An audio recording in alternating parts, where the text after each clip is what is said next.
BGM children's హోమ్కి సోదరులు చంద్రమోహన్ గారు 25,000 నుంచి సుమారు 30,000 రూపాయల వరకు తమ సొంత ధనాన్ని ఖర్చు చేసి అనాథ పిల్లలకి పుస్తకాలు, అదేవిధంగా ఆహారానికి సంబంధించినటువంటి వస్తువులు అందించడం అనేది చాలా చాలా గొప్ప విషయం. కనీసం పక్క మనిషిని పట్టించుకున్నటువంటి ఈ రోజుల్లో, కనీసం పైసా కూడా దానం చేయడానికి వెనుకాడుతున్నటువంటి ఈ రోజుల్లో తాను కష్టపడుతూ తన ధనాన్ని, అదేవిధంగా తన స్నేహితుల ద్వారా కూడా కొంత ధనాన్ని సమకూర్చుకొని పేద పిల్లలకి, అనాథలకి ఖర్చు పెట్టడం అంటే దానికి ఎంతో మనసు కావాలి.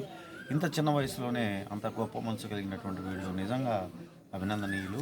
ప్రార్థించే పెదవుల కన్నా సాయం చేసే చేతులు మిన్న అన్నట్లుగా అమ్మ మదర్ తెరీసా గారు అన్నట్లుగా ప్రతి ఒక్కరూ కూడా సొసైటీలో ముందుకు వచ్చి అనాథల్ని, అన్నార్థులని మనస్ఫూర్తిగా ఆదుకోవాలని, అందుకు సోదరుడు చంద్రమోహన్ లాంటి వాళ్ళని ఎంతోమందిని మనం ఆదర్శంగా తీసుకొని నడవాలని చెప్పేసి మనస్ఫూర్తిగా తెలియజేస్తాం.